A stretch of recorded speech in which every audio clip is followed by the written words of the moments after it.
Vicks presents the Matinee Theater, starring Victor Jory.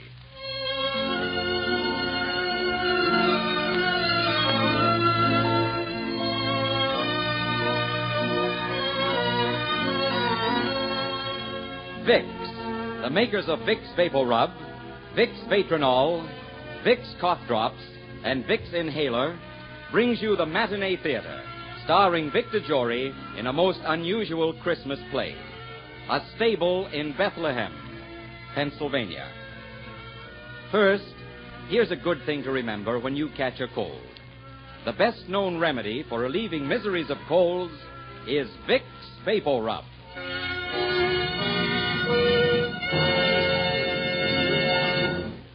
Ladies and gentlemen, today from the stage of the Matinee Theater, Vicks invites you to enjoy a modern miracle play. A different kind of Christmas story with a special meaning for all of us. A Stable in Bethlehem, Pennsylvania.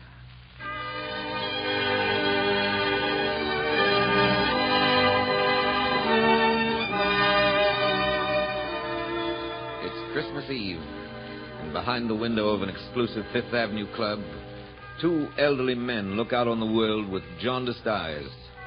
In the sumptuous lounge of the club, there are only these two tonight, trying to conceal their loneliness at this festive time with bickering and cynicism.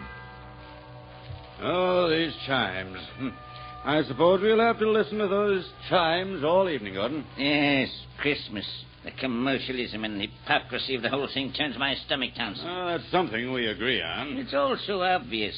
Think of all those millions of people out there wrapping presents. Why? Only because they feel obligated, or they're trying to bribe somebody. Take you all these years to learn that? And these Christmas cards. Nothing but assembly line sentiment. People buy a card, put it in an envelope, stick a stamp on it, and send it off saying, there, thank the Lord, he's taken care of. Christmas cards are a system whereby people remember to forget you. Greetings of the season. Yes. And when they get through sweeping out the tinsel and adding up their bills, they'll be back at each other's throats again. Look at these hollyhoods in the window. That Christmas tree with all its baubles. By George, I'm going to complain to the board of directors about this. Just needless expense. But I suppose I won't get anywhere. There's a prize collection of nitwits, our board of directors. No. Wait a minute, Gordon. Wait a minute. I resent that. I happen to be a member of that board. I apologize. I should have said they're all nitwits but one. Well, thank you. And that one's a fool. Huh? Now, look here, Gordon. All right. You know, Townsend, I'll make you a wager. What's that? I'll bet not 1 in 50 people down there in the street knows the story of Christmas, of Bethlehem, the shepherd. Oh, they know the story, all right. The strange thing about it is that they believe it. You're right. The miracle of Bethlehem is a myth. Are you sure of that, sir? Huh? What's that? Who are you? You're new here, aren't you? Yes, I am. Oh, I see. A substitute, eh? I suppose because some of the staff are home trimming their Christmas trees, celebrating. We don't matter, of course. We just pay our dues. I'm here to serve you, gentlemen. And probably getting time and a half because it's Christmas Eve. Well, we want 2 hot toddies. That's the only real thing about Christmas, the club's toddies. Yes, sir. And hot means hot, not lukewarm. Wait. Tell me something. Yes, sir. What did you mean just a moment ago when you said to me, are you sure of that? Well, sir, you said the story of Christmas, of Bethlehem, and the shepherds was a myth. Yes, I said that. What about it? I'm sorry, sir. I must disagree with you. What do you mean by that? Well, sir, you see, the story of Christmas is true. I know that for a fact. It happened again only a year ago. Oh, stop talking in circles, man. Explain yourself. Just what are you driving at? The eternal story of Christmas, sir. It happened to real people. I heard about it from someone I know. Heard about it? From whom? Well, let's say he was a friend. He drove a truck carrying freight from here to Pittsburgh. 2 or 3 of them traveled together, as you might say, in caravans. An ingenious beginning. Caravans of trucks, is it? Like camels in biblical days, eh? You might say so. All right. Go on with your story. It was last Christmas Eve, just a year ago tonight, gentlemen. This friend of mine, his name is Michael, was driving through Jersey on the way to Pittsburgh, and this night he was alone on the road. The other drivers were home with their families.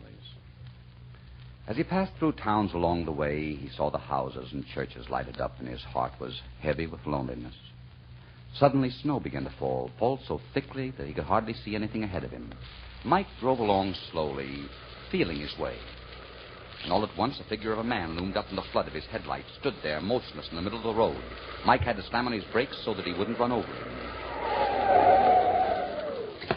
Hey, now, for the love of Mike, man, what do you mean standing in the road like that? You could have got yourself rolled flatter than a pancake. Are you crazy? I'm sorry, mister, but I had to stop you. Yeah? A soldier, huh?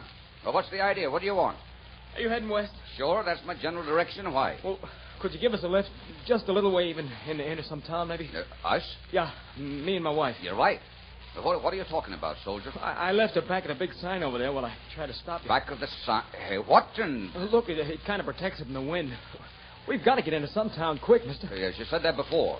But what are you two doing out in a night like this? Well, you see, we're in a little tourist camp down the road, and there was no chance of getting a doctor there, so we thought we could pick up a ride. Look, mister, my wife's going to have a baby. Well, for the love of... Why didn't you say so in the first place? What do you use your brains for anyway, fella? Well, I... Yes, well, don't you know they've got to be kept warm? Now go and get her. Oh, thanks. I'll only be a minute. Mary, it's okay. You run up against on the road. A fine thing. Me, a delivery boy for the store. I must have seen that sign 100 times. Golden Rule Department Store. Our slogan is, do unto others as you'd have others do unto you. Well, they couldn't have picked a better sign. Look, Bud. Hurry up. Oh, we're ready, mister. Okay. Get in. Gosh, lady, you look half frozen. I am kind of cold.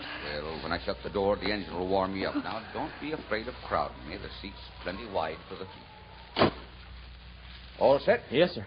Okay.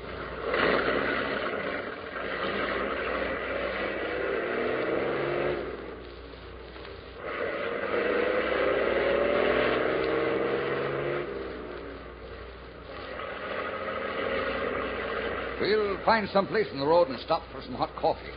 That'll thaw you out, ma'am. I don't know what we would have done if you hadn't stopped for Joe. It's going to be all right now, Mary, honey. He understands. Well, I wouldn't say that, Joe. Me being a bachelor. But like my mother used to put it, bless her soul, babies manage somehow to make their way into the world. Yeah. How far is it to the next town? Can't we go a little faster? No, Bud, you can't make time in the snow. Oh, don't worry, Joe. I'm all right, honest I am. Where are you bound for, son? St. Louis. St. Louis. Boy, you've got a long way to go. Yeah. But you see, that's where Mary was born. I see. Her folks still live there. She wanted to be there when we had our baby. Oh. There isn't much time left on my furlough, but I thought maybe we could make it. At least I'd know I was leaving her in good hands. Oh, everything will be fine, Joe. You'll see. Just keep your arm around me. Hold me closer. Say, there's a blanket in back there. Put it around her, Joe. Oh, thanks. Boy, oh boy, this is a funny Christmas Eve for me to be spending. Mike Riley with a family on his hands. But don't think you're going to get away without paying me for the trip, folks. Oh, paying you? Sure. If the little one happens to be a boy, ma'am, you can pay me by making one of his names Michael. Oh, I think that could be arranged. Well, we're all of one mind then, are we? Fine. And back home, I've got the christening present all ready for the child. The self-same crib in which I was nursed and my father before me. Come all the way from Ireland, it did. Oh, that'd be wonderful. Joe was going to make a crib all by himself. Oh? You see, he was a carpenter before he went in the Army. The best carpenter you ever saw. No, honey, I wasn't that good. Never try to argue with a woman, Joe. What about that crib I'm going to give you? Now that's something for a baby to stretch himself in, with plenty of rooms to kick his legs in the air. Hand-carved it is. All of it. And right at the head are two angels. The little fella can't open his eyes without seeing them. And this fine crib with all the trimmings is yours, ma'am. Oh, we'd feel very proud to have you as a godfather, Mike. Thank you. You don't mind if I call you Mike? Mike it is, ma'am. The only time I get Michael is when I see it on my pay envelope. Yeah, I'm always Joe. Last man to call me Joseph was the minister who married us. Remember, honey? Yes, he was so nice. He said, Joseph, do you take this woman? And Mary, do you take this man? Gee, my knees were so wobbly I could hardly stand. Yeah, I remember how funny you look. Watch it, son. Oh, what's the matter, honey? Oh, Oh, nothing. I just feel a little sick. Mike, we've got to get her to a doctor. Oh. What can we do? Well, we're going as fast as we can. If we go any faster, we'll end up in the ditch. We're going to do our best, soldier. And that's about all we can do.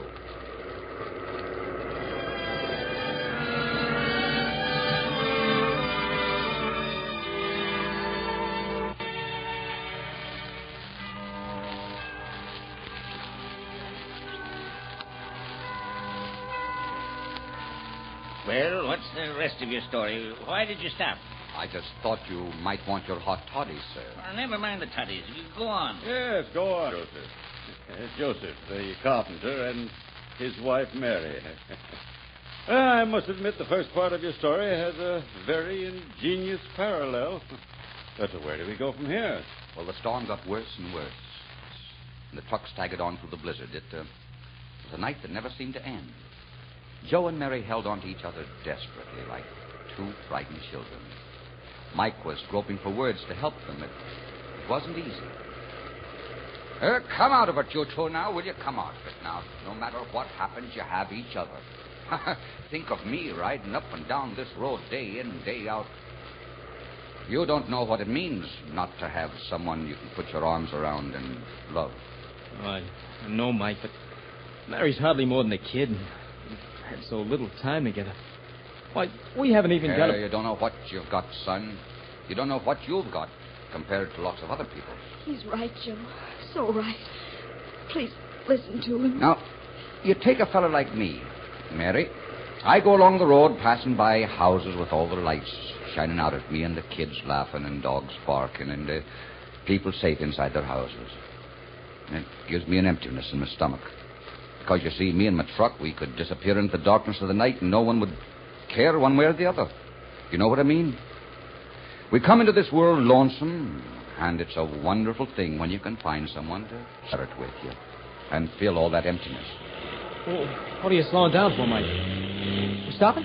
Yeah, and not because we want to. What is it, Mike? I'm afraid the radiator's frozen up. Gosh, it stopped. You're telling me. Mike, we got to think of something. Mary's feeling awful bad. And now keep your shirt on, son. We can't stay here in the middle of the road. No, we can't. Here, Joe, take this flashlight. Open the door. All right. What does that sign say on the other side of the road there? There. Can you see? Yeah. There? 1 mile to Bethlehem. 1 mile to Bethlehem. Why, I know where we are. You're going to be okay, Mary, okay. 1 mile. Might as well be 1,000 miles right now. Not as bad as that, Joe. There's an old guy lives down the road a little way. It isn't much of a place. It used to be a livery stable. And when horses went out of style, the old bird stuck a couple of gas pumps out in front. Yeah, but do you think he'll help us out? Sure, he'll help us. I buy gas from him, I do all the while. He's one of those Pennsylvania Dutchmen. Folks call him Papa Bauer. Come on, Mary. Put your arms around my neck and I'll carry you. I'm sorry to be so much trouble, Mike. Trouble? Think nothing of it, kid. Take the flashlight, Joe. Yeah, all right. You're just a little wee bit of a girl, Mary. I can hardly feel you in my arms. You feel all right, honey? Of course. I know we're safe now, dear. The snow's getting deeper. Better stay here in the middle of the road, Mike. We'll be there in a minute. Let me hold your hand, Joe. Oh, sure, honey, sure. I'm scared. I'm scared, Joe. Hold on to her hand tight, Joe. That's what she wants more than anything else. I'm all right. I've got to be all right. Gotta hurry, Mike. Where is this place? I can't see anything but snow. We'll get there, Joe. We've just got to keep going, too. Keep going. It's not far now. Well, look, there it is. Where? There. I knew it was around here. Take Mary, Joe. Let's see if I can wake up the old man. Come on, Bauer, open up the door. I suppose he isn't home. He's got to be home. Bauer, wake up. Who this? What you want? Open your house. Open the door. Mike Riley. Come on downstairs. Make it snappy. Mike Riley? Yeah, and I got trouble on my hands. I've got to use your telephone. I need some hot water for my truck. It's froze up down the road. I'll be right down, Mike. Just a chance give me to get in my pants. Okay. We'll be inside in a minute, Mary. How are you feeling? Oh, fine, Mike. If you could only make Joe believe it. Don't be about him. He believes it, don't you, Joe? Huh? Oh, yeah, sure. You've got to forgive him, Mary. He can't help acting like a father. Yeah, that's right, honey. That's all. Mary, Mike, he's fainted. Mary!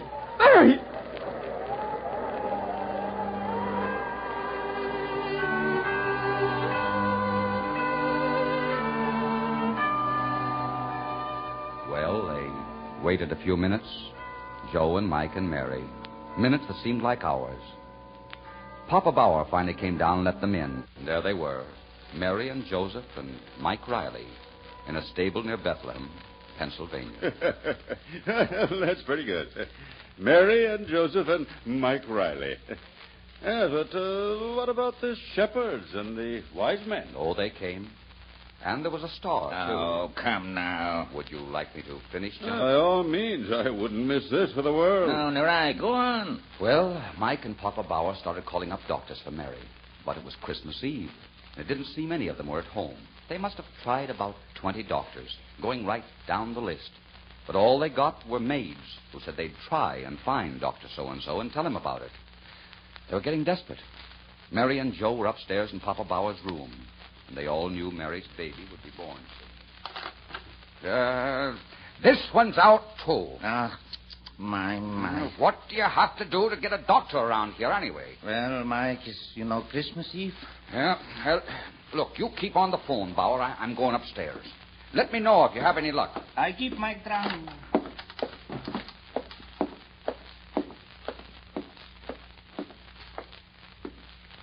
How is she, Joe? Oh, I don't know. Did you get a doctor? The old man's still on the phone. You mean you can't find a doctor? Oh, Mike, it's not fair. You can't expect her to have a baby in a stable with no one to help her. Don't worry, Joe. Please, darling. Don't worry. It's all right to say, but we're only kidding ourselves. Now, wait a minute, kid. Don't make it any worse for her. May I have some water? Sure, Mary, all the water you want. Here you go, honey. Thank you, dear. Now, you just sit down, Joe. No, right here on the bed. Listen, Joe. You said something about a woman having a baby all by herself in a stable. Well, I'm not exactly a religious guy, but I can remember my grandfather telling me a story I never forgot. Oh, Mike, this is no time for stories. It's always time for this story, Joe. I can still see the old boy's gentle smile as he told it to me. It went something like this. The birth of young Jesus, he'd say, was a miraculous thing. It happened in those days that Joseph came to Bethlehem with his wife Mary, who was great with child. There was no room at the inn for them, nor accommodations. But there in a stable, she brought forth her firstborn child, a son, and wrapped him in swaddling clothes. And because she didn't have a crib, she put him in a manger. Now, in that part of the country near Bethlehem, in the Holy Land, there were some shepherds keeping watch over their flocks by night. And what do you suppose happened? An angel of the Lord came down to them. The glory of the Lord shone all around them. They were pretty scared, these shepherds. But the angel said to them, you don't have to be afraid. I'm bringing you tidings of great joy, which shall belong to all people. Right now, in the city of Bethlehem, a child is born. He's the Savior of all men, and you'll find him lying in a manger. And suddenly, with the angel was a heavenly host praising God and saying, Glory be to God in the highest, and on earth peace, goodwill toward men. It's beautiful, Mike. I only wish I could have told it to you like my grandfather did. Mike, come a minute down. Well, I guess maybe Bauer caught up with the doctor. Oh, I hope so. I'll be right back. What is it, Bauer? Did you find the doctor? No, but listen. Listen? Do you hear? Do I... Wait a minute. That's police sirens. I wonder what is the trouble yet. I don't know. Hey, they're coming here. Is he coming? Maybe now we can get some help. Don't you see? Maybe they can round up a doc or take Mary to a hospital. All right, you guys. Come on. Stick 'em up. It's okay, Chief. I got him covered. What goes on here? Are you coppers nuts or something? Yeah, what do you want? You'll find out. Keep reaching for the ceiling. Now, wait a minute, you guys, and keep quiet, will you? There's somebody upstairs who needs a doctor and needs him back. We know all about it. We brought a doctor along. Did you hear that, Mike? Yeah. All right, Dr. Henshaw. I'll keep these two guys covered. You upstairs. You too, Wilson. And be careful. They may be desperate. Okay, come on, Doc. Say, Chief, what's the big idea? You phoned for a doctor, didn't you? Sure, but we didn't hope for this kind of service. I am a quiet, law-abiding man. Everybody knows Papa Bao. Never mind. Stand up against the wall, you two. Ah, what's your name? Mike Riley. I suppose you don't know anything about the stick-up at the country club tonight. Stick up. Oh, listen, Chief, I'm a truck driver on my way to Pittsburgh. Now I'll tell one. Well, it's true. But truck's parked just up the road with a frozen radiator. Hey, Swenson, go see if there's a truck around here. Yeah, Chief. What I can't understand is who sent you here. Yeah, all we did was phone for a doctor. And that's where you made your mistake. Huh? One of the doctors you phoned was Dr. Henshaw, the one upstairs. He's a member of the Bethlehem Vigilance Committee. The which? You heard me. A group of professional businessmen who make it a point to suppress crime. And what's the criminal about what's happening here? Quiet. 3 members of the committee were at the country club when you pulled up that stick-up. Dr. Henshaw, Lawyer Marshy, and Mr. Davis, who owns the Golden Rule department store. And Dr. Henshaw's maid phoned and said there was a rush call out here. They put 2 and 2 together and called me at headquarters. Well, I'm afraid they're going to be surprised. Oh, yeah? We'll see who's surprised. The job was pulled by a mob of 4. The 4th guy was a little slow on the getaway. As he was leaving, he saw a pendant that Mrs. Henshaw was wearing and stopped to rip it off. By the time he got to the door, the steward had a chance to get the gun out of his desk, and he winged this 4th guy in the leg. So naturally, he'd be needing a doctor. And so these 3 wise guys think they can pin it on us. Chief, you may not know it, but you've seen a miracle happen tonight. I don't know what you're talking about. No? You will find out. Okay now, Chief. What's okay, Wilson? We got here just in time. Where's the doc? Oh, he's upstairs. And you ought to see the little rascal who caused all this commotion. This ought to be good, Bauer. Yeah. I don't see what's so funny. You should have seen him, Chief. Sweet as a lamb. Huh? Didn't he make any fuss? Not a single yip out of him. Did he pull any rough stuff? Only grabbed hold of my finger. Wilson, you've been drinking. Now pull yourself together. Listen carefully. What did he say? Will he talk? Well, in a year, maybe. You can't expect too much. Wilson, what are you talking about? The baby, of course. What? Did you say a baby? That's what he said. I heard him. Well, full of flat-footed. Now, Chief, watch your language. There's a child in the house. I was going to kiss him, but Dr. Henshaw said I might give him germs. Did you hear that, Bauer? It's a him. Yeah, is it not wonderful? And in my stable already. Listen. Will you be listening to him now? With a pair of lungs like those, there's no telling what he'll make of himself in the world. And now, Chief, if you'll put that gun down, I'll be on my way upstairs. Why, I think I'll go with you. Oh, sure, and why not now? And you know, once the little darling sets his eyes on my beaming countenance, he'll be nothing but smiles. And while I'm at it, Chief, I'm going to ask him what he was doing at the country club tonight. You know, he's much too young to be doing gallivanting.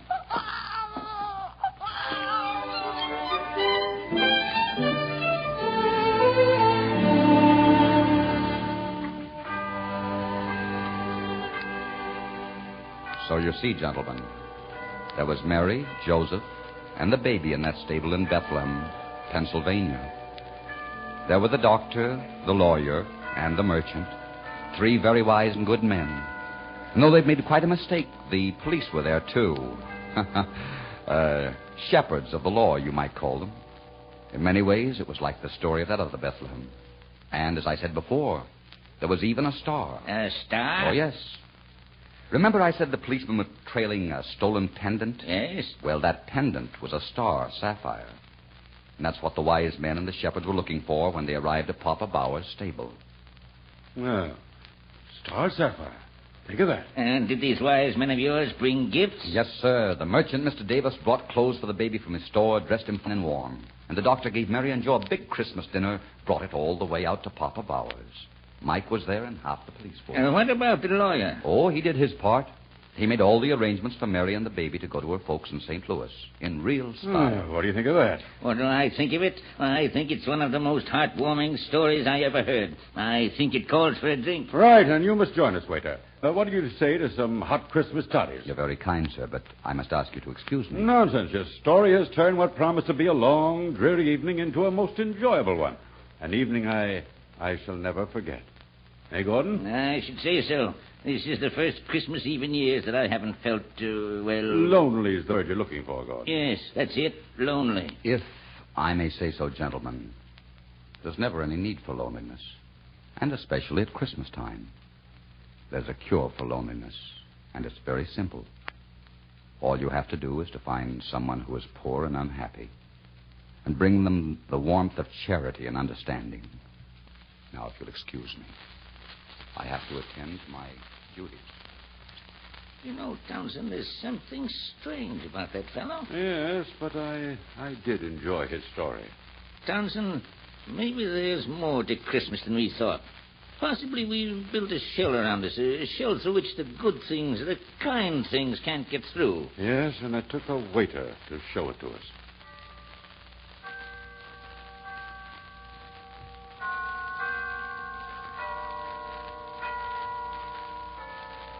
Well, Townsend, I wonder what that fellow's doing about those toddies. I'd better ring.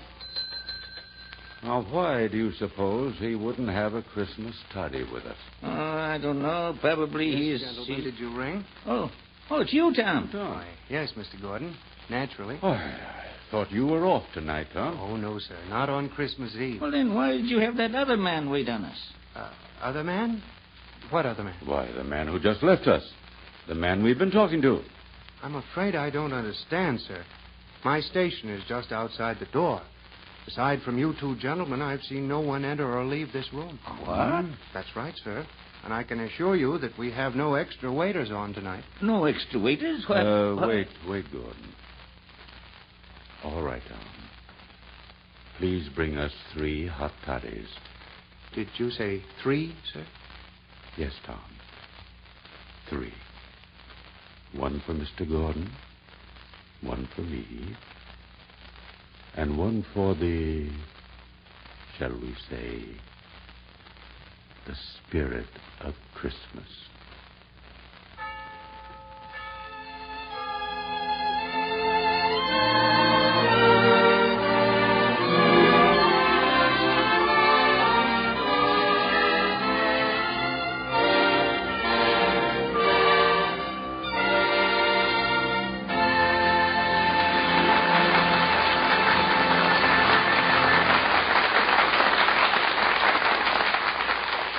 This is Victor Jory, friends. I do hope you've enjoyed our Christmas play. And you know this Christmas is unusual because Americans will observe Christmas this year in many, many parts of the world in many different ways. Yes, in many different ways.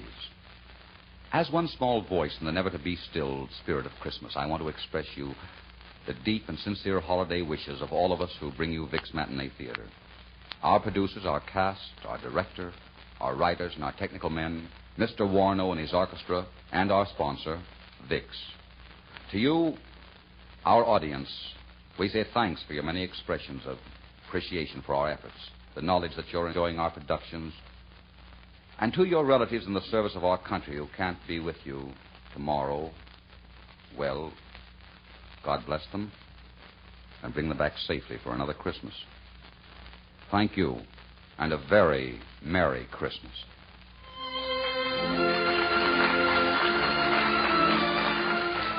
Today's play was by David Victor and Herbert Little, Jr. and was based on an original story by Charles Tazwell. It was directed by Richard Sanville. Next Sunday, Vic's Matinee Theater will bring you the story of a woman who couldn't spare the time for love and a man who changed her mind. The gay, romantic Paramount comedy in which Claudette Colbert and Fred McMurray made such a delightful couple. Next week, No Time for Love, starring Victor Jory. This is CBS, the Columbia Broadcasting System.